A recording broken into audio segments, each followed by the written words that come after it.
오늘도 주의 이름으로 사랑하고 축복합니다. 특별히 영상으로 예배하시는 분들 다시 한번 감사드립니다. 하나님의 은혜가 영상으로도 큰 은혜와 축복이 있기를 주님의 이름으로 축원드립니다. 특별히 우리 소아시아 지방 성경에 보면은 오늘 우리 말씀을 교회의 원형 오리지널 교회라고 말할 수 있을까요? 교회의 원형에 대해서 좀 살펴보고 싶습니다. 교회가 광야에도 있었고 또 우리 이 가족의 족장이 되는 아브라함이나 뭐 이런 족장이 되는 분들에게도 교회가 있었죠. 근데 그때는 제단이나 성전이라고 그렇게 이야기하고 교회라는 말은 대체적으로 언제부터 나타났느냐, 마가의 다락방 성령 사건이 있은 다음부터 이제 교회라는 말이 나타나게 되었습니다. 그래서 우리가 오늘 지도에 보면 소아시아 지역, 우리 큰 가운데 바다 에게해가 있는데 에게해를 통해서 유럽과 아시아가 이제 나눠지게 되죠. 그런데 여기에 빨간 점으로 이렇게 작게 표시된 부분은 계시록에 나타난 아시아의 7교회에서 모두 사빌라 하는 7교회가 나타나 있고, 또 까만 점으로 사각형으로 표시되어 있는 교회는 바울 서신에 나타난 교회들의 모습입니다. 그래서 이 바울 서신에 교회들이 있습니다. 또 그 외에도 청색 글씨로 또 교회들의 모습이 쭉 나열되어 있습니다. 중간 왼쪽으로 보면, 오른쪽으로 보면은 갈라디아 교회가 나오네요. 그 갈라디아 교회는 지금의 터키 앙카라를 이야기하는 데입니다. 그 지역의 교회도 나오고, 자, 교회가 이렇게 마가의 다락방 사건 이후에 교회가 이렇게 많이 번졌습니다. 당시 초대교회 당시에 많이 번져서 이 계시록의 7교회와 더불어 바울 서신에 또 많은 교회들이 등장합니다. 데살로니가 교회, 고린도 교회, 골로새 교회 뭐 등등으로 이런 교회들이 많이 등장하는데, 우리가 이 교회를 보면서 그 교회의 특징과 특색이 잘 나타나 있다. 그래서 교회의 특징과 특성, 어떤 교회는 이 계시록에 있는 교회를 봐도 칭찬 듣는 서머나 교회와 빌라델비아 교회가 있는 반면, 책망을 들은, 그야말로 실상은 살았다나 죽은 자다 하는 사대교회도 있는 것을 봅니다. 많은 교회가 있지만은 어떤 교회는 칭찬을 듣는 교회고, 어떤 교회는 칭찬을 듣지 못하고 아주 강하게 책망을 듣는 그런 모습들이 많이 나타납니다.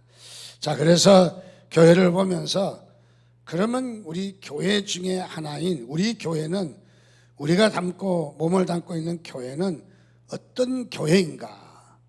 그래서 우리 고린도후서 13장 말씀대로 너희는 믿음 안에 있는가? 너희 자신을 시험하여 보라 하는 말씀처럼 우리는 주님 앞에 나는, 또 우리 교회는 어떤 평가를 받고 있는가를 우리가 늘 생각해야 됩니다.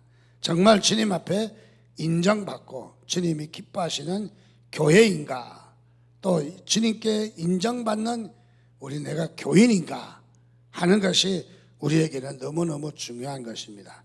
그래서 우리 교회뿐만 아니라 우리 모든 성도들이 주님이 원하시고 기뻐하시고 주님이 좋아하시는 바로 이런 신앙생활을 하고 있나 하는 것을 항상 우리는 도전해야 되고 점검해야 되고 다시 수정해야 되고 다시 우리가 하나님 앞에 결단해야 될 부분이 바로 이 부분이라고 생각합니다.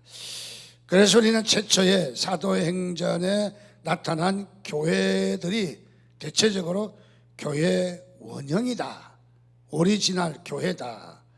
그래서 이 성령 강림 사건, 사도행전 2장에 이 사건으로 말미암아 교회라는 말을 최초로 쓰게 되었는데, 바로 이 교회가 바로 교회의 원형이다, 교회의 모델이다, 교회의 바로 가장 주님이 원하시는 근사치 교회이다 하는 것을 잘 말해주고 있습니다.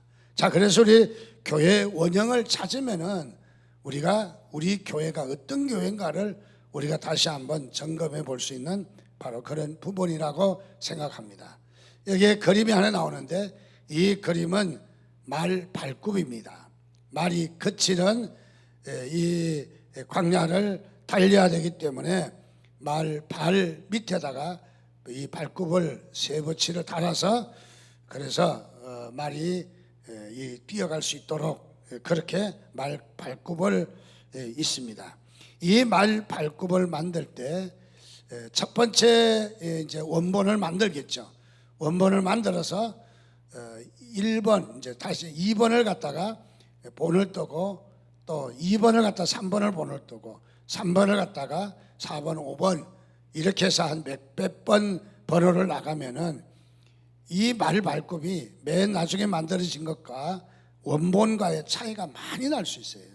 차이가 많이 난다. 그래서 말 발굽을 만들려면은 어떻게 해야 되느냐?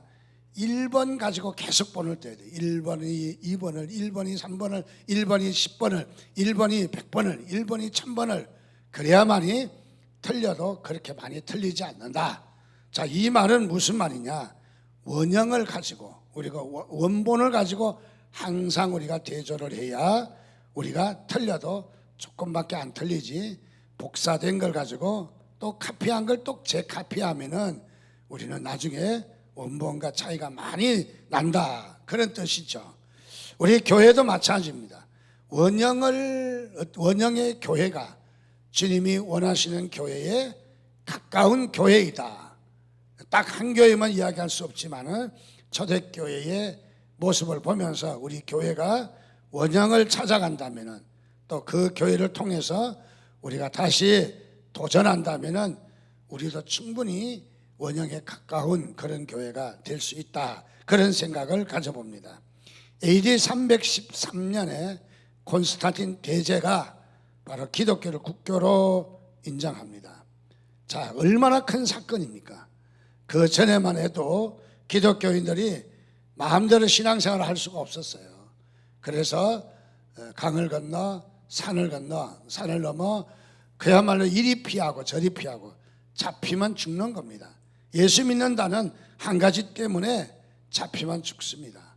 그래서 이리 피하고 저리 피하면서 신앙생활을 합니다.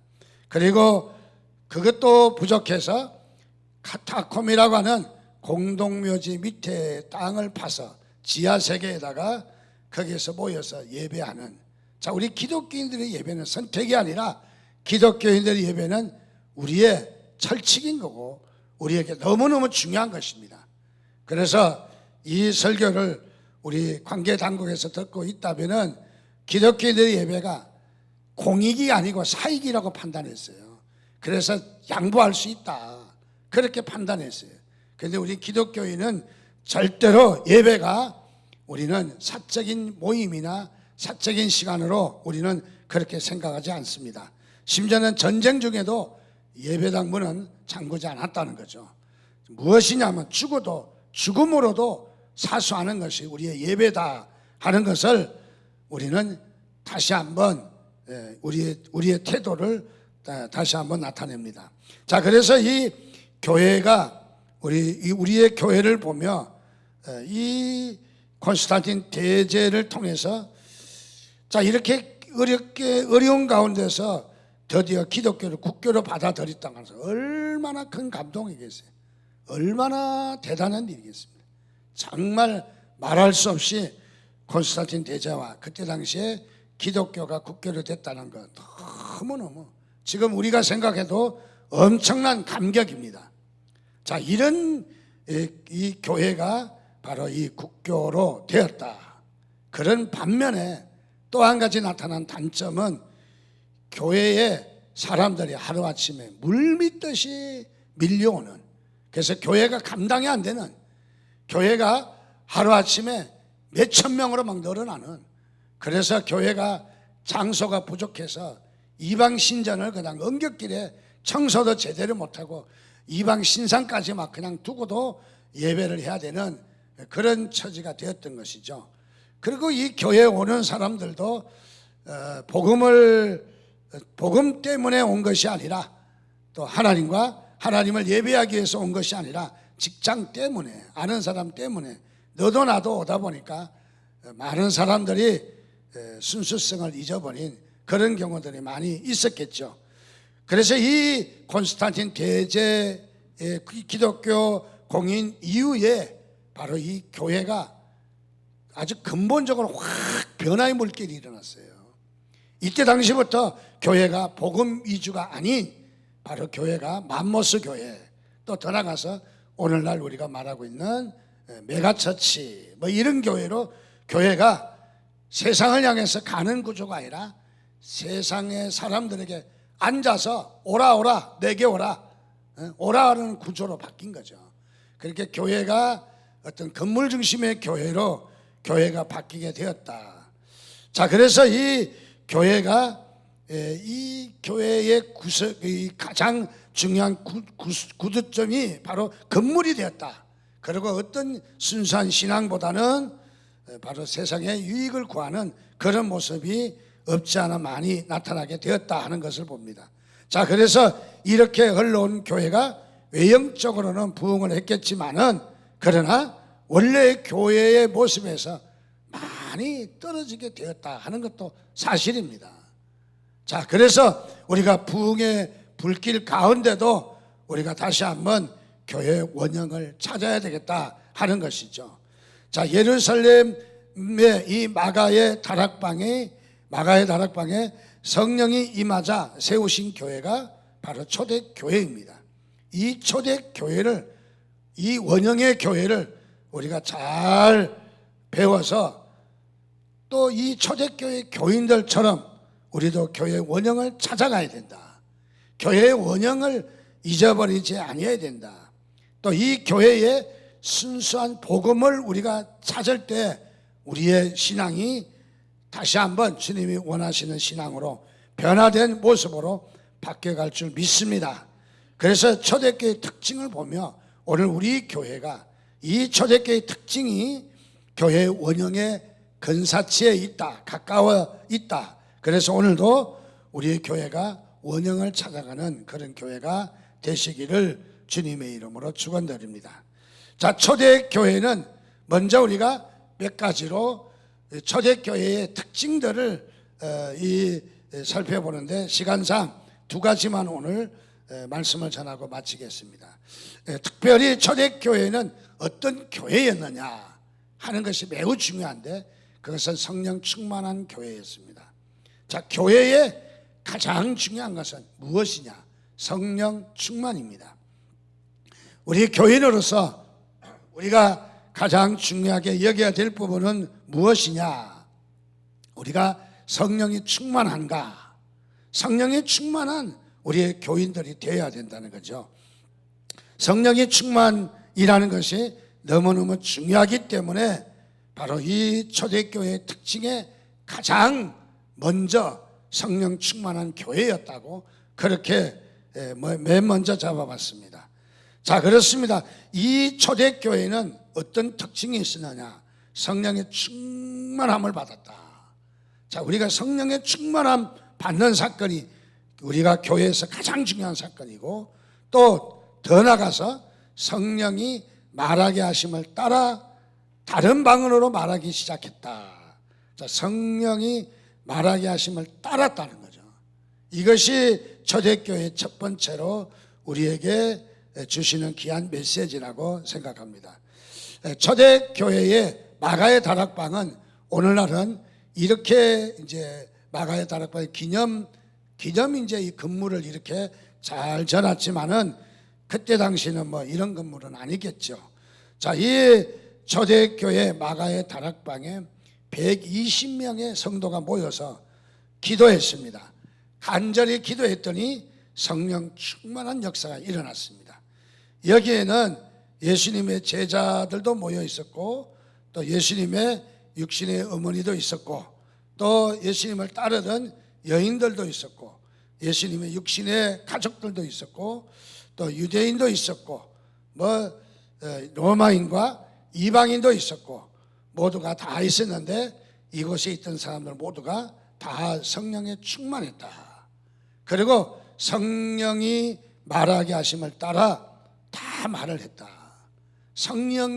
성령님께서 주도적으로 역사하셨고 다 성령의 충만함을 받았다.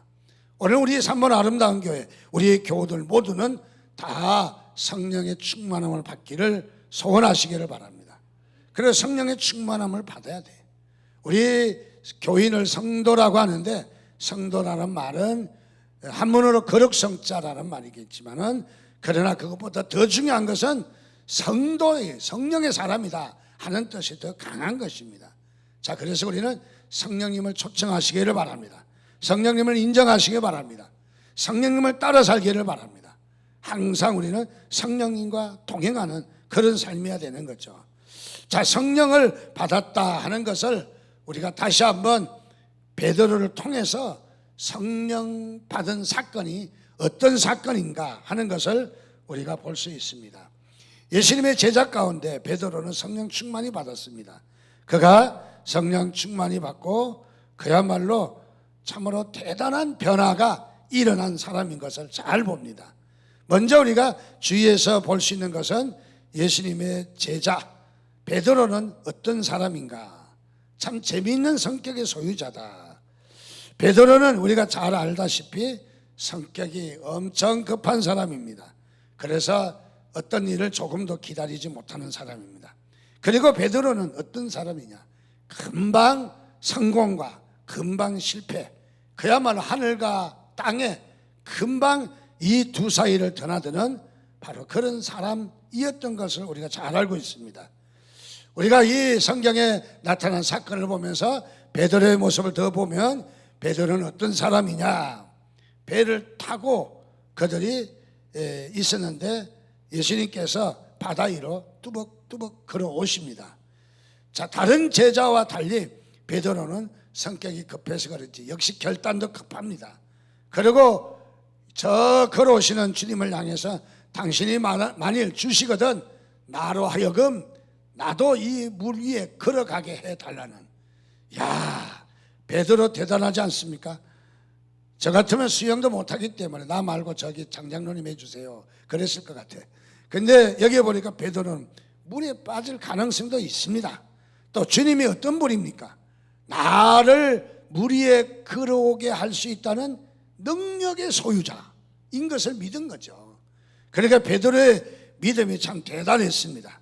역시 주님께서도 베드로의 마음을 아시고 걸어오라 하니까 베드로가 물 위를 뚜벅뚜벅 걸어가게 되었습니다.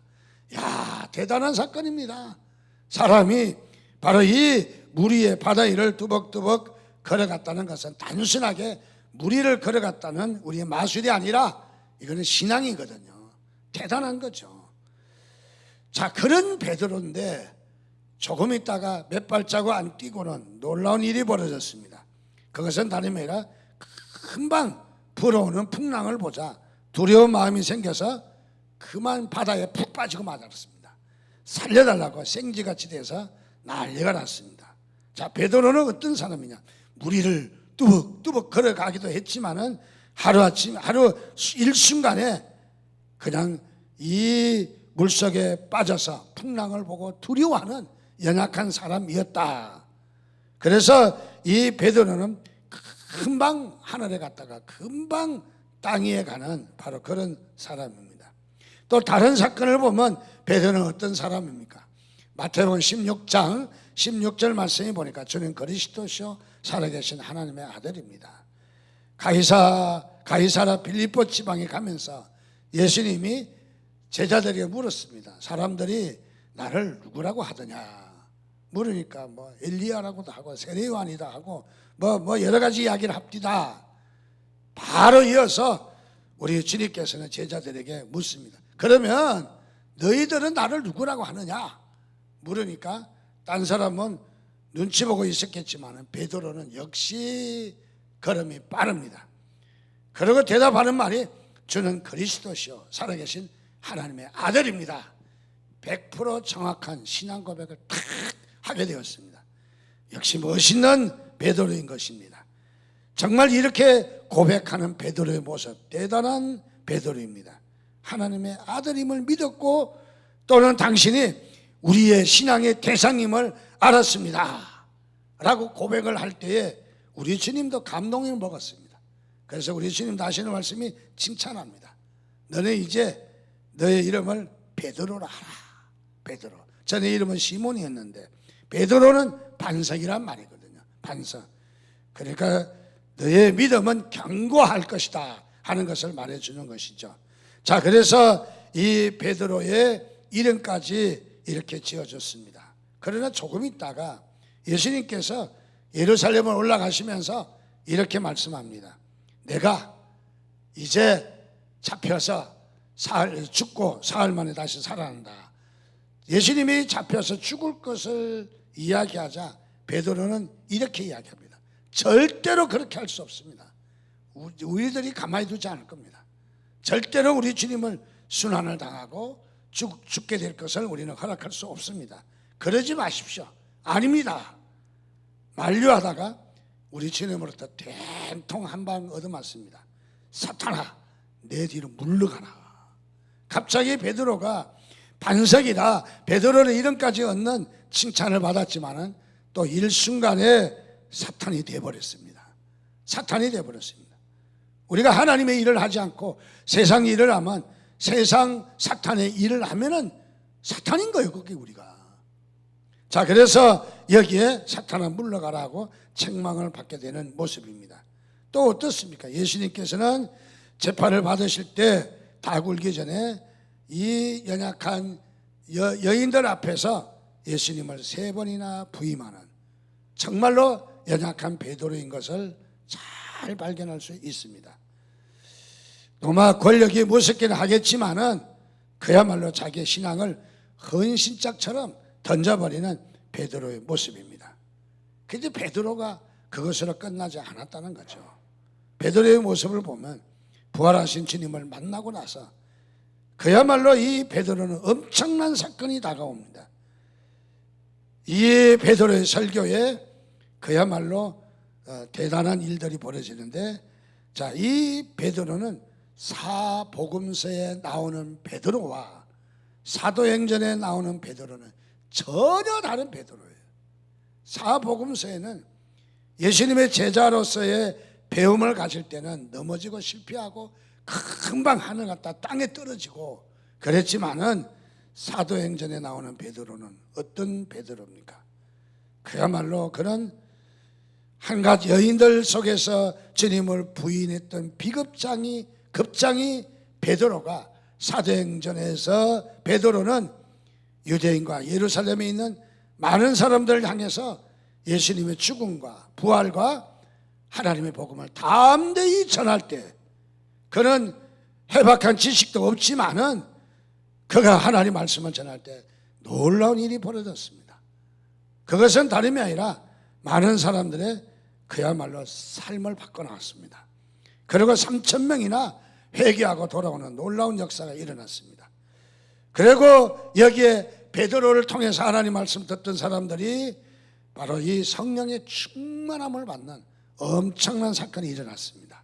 그래서 이 사건을 두고 요엘서 2장 28절은 그 후에 내가 내 영을 만민에게 부어주리니 너희 자녀들이 장래 일을 말할 것이요 너희 늙은이는 꿈을 꾸며 너희 젊은이는 이상을 볼 것이며, 요엘서 말씀을 통해서 말세에 성령을 어떻게 부으시는가를 하나님은 잘 말씀하고 있습니다. 무엇을 말합니까? 성령 받았더니 베드로가 달라졌다. 우리 예수 믿는 사람이 가장 중요한 것은 성령 받아야 합니다. 성령을 받되 충만히 받아야 합니다. 우리가 성령이 우리에게 믿음을 갖게 하는 기본 성령도 있지만은 성령은 계속적으로 우리가 받아야 되고 반복적으로 받아야 되는데, 그래서 성령은 충만이라고 합니다. 충만이라고 하면 마치 그릇에 물이 철철 넘쳐 흐르는 것을 충만이라고 말할 수 있죠.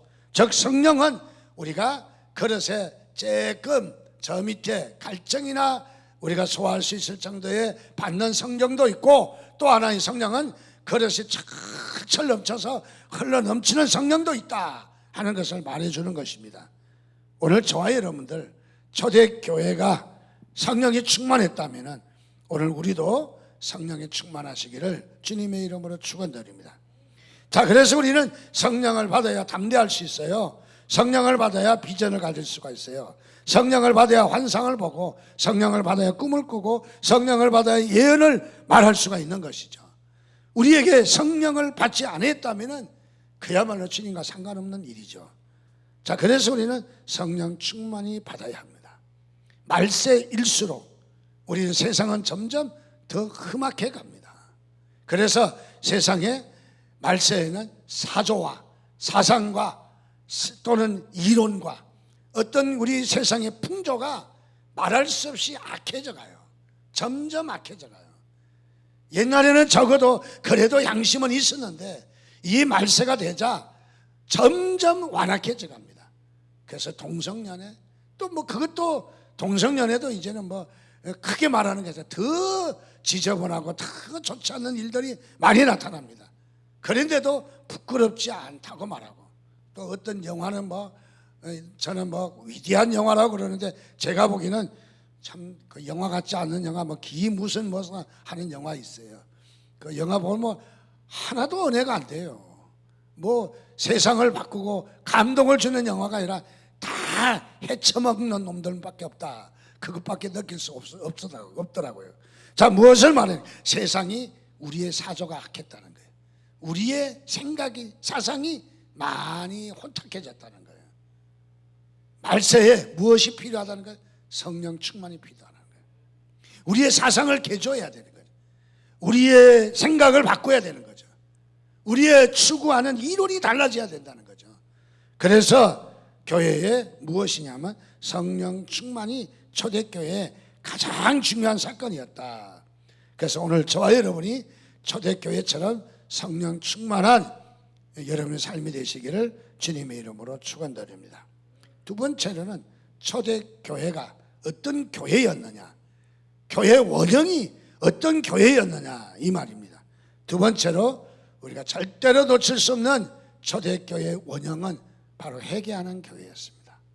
회개하는 교회.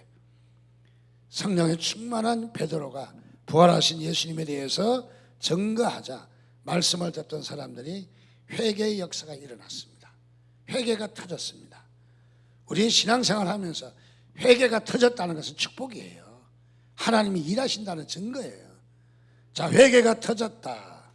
사실 유대인들과 예루살렘에 사는 많은 사람들은 예수님을 신성 모독죄로 그래서 십자가에 달렸는데 앞장섰던 사람들입니다.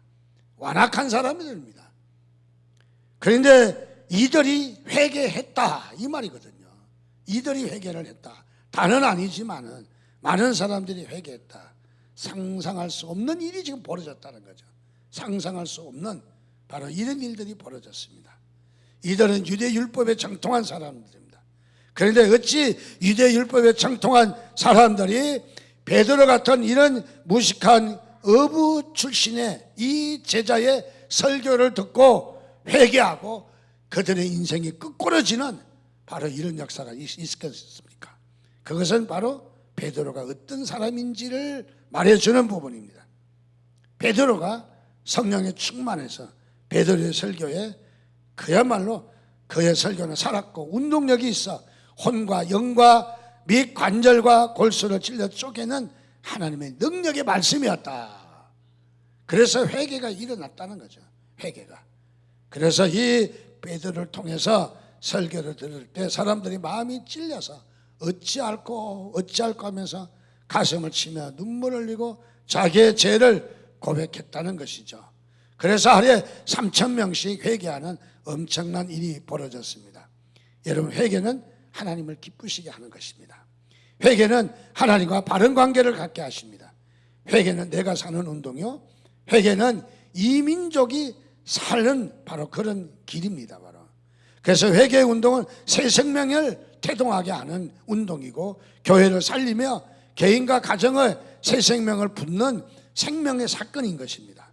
그러므로 교회는 회개 운동하는 회개가 일어난 교회가 되어야 합니다.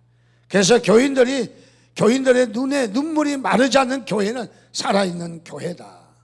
또 눈물이 마르지 않는 교인은 바로 살아있는 교인이다 하는 것을 말해주고 있습니다. 그래서 우리는 교회에 회개가 일어나야 합니다. 그래서 우리는 집회 때마다 말씀을 들을 때마다 적게는 또는 크게 우리가 하나님 앞에 회개 운동을 일어나는, 그래서 교회는 회개하는 부대가 있어야 된다. 그래서 회개하는 부대는 저는 해병대라고 그렇게 말해 봅니다.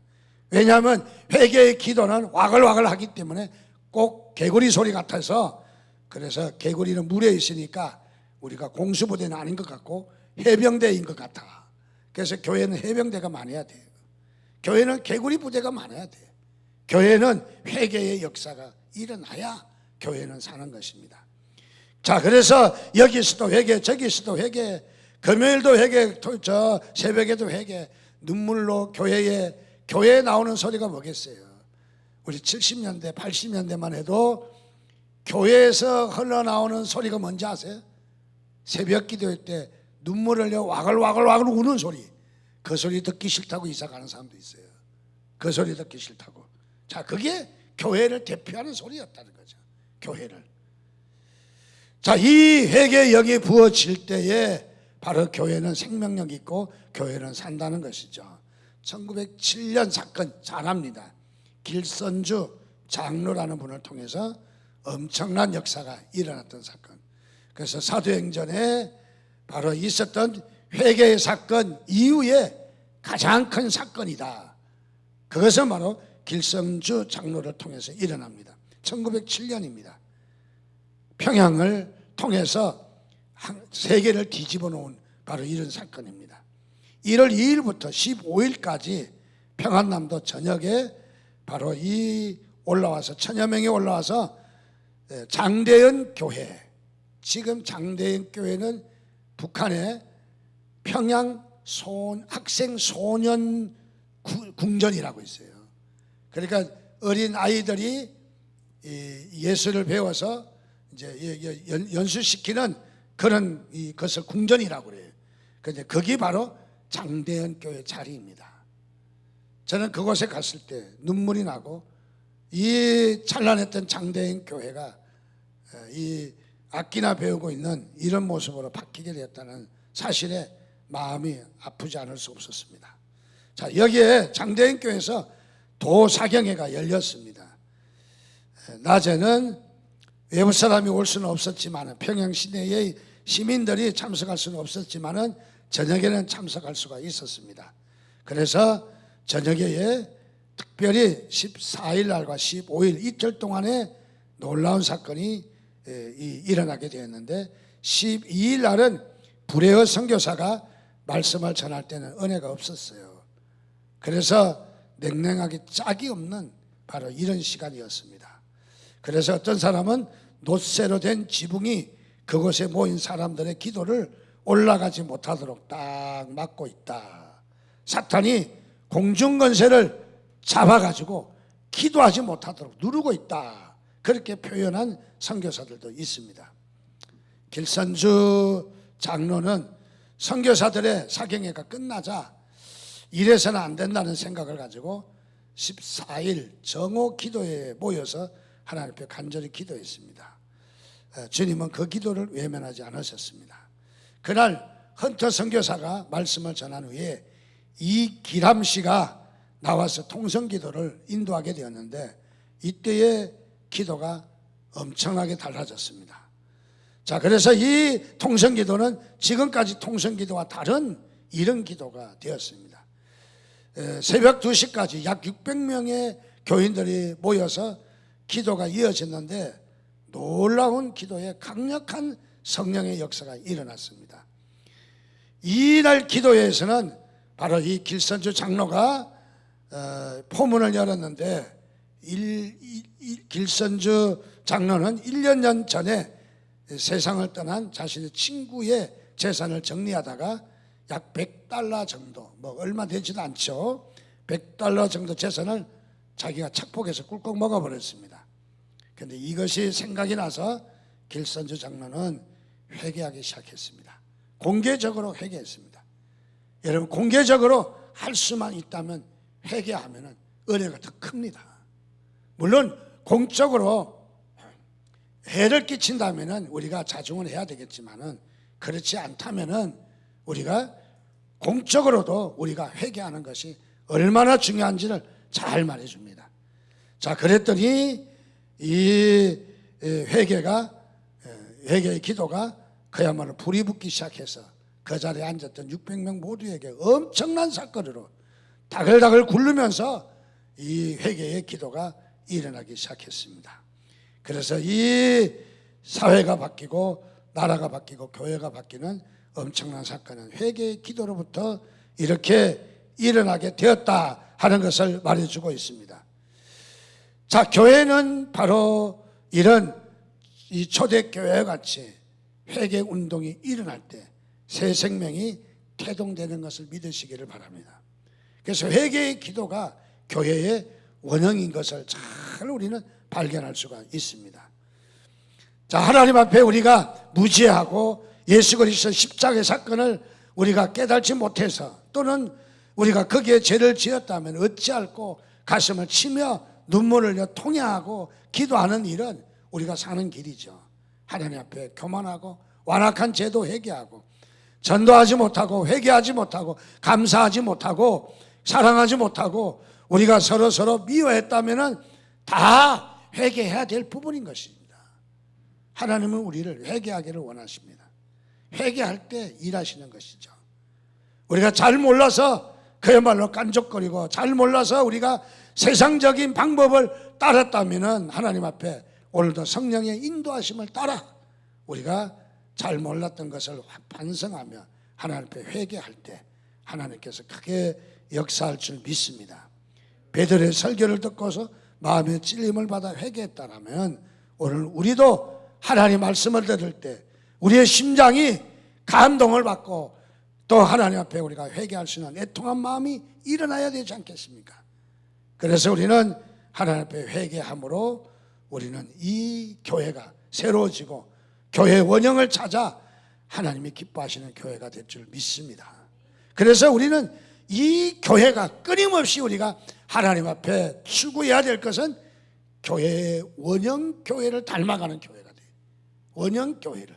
그러기 위해서는 오늘 말씀 두 가지. 첫째는 성령 충만이 받아야 합니다. 어떤 제도와 어떤 우리 시스템과 어떤 우리의 우리의 구조가 있다 할지라도 성령 충만 받지 않고서는 다 헛것이에요. 성령 충만이 받아야 돼요. 두 번째는 우리 교회가 원형의 교회를 회복하려면 회개의 운동이 일어나야 됩니다. 회개의 운동. 누구부터? 따라서 합시다. 나부터. 다시 한번 나부터 일어나야 되는 거야. 너가 아니라 나인 거죠. 내가 일어나야 되는 것입니다.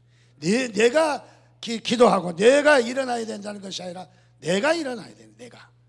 자, 그래서 초대교회 원형을 찾는 우리 교회가 됐으면 좋겠습니다. 그래서 우리 교회 안에 바로 이런 성령의 역사와 회개의 역사가 넘쳐나기를 주님의 이름으로 축원드립니다. 기도하겠습니다. 한 목소리로 같이 기도하고 싶은 것은, 하나님 그렇습니다.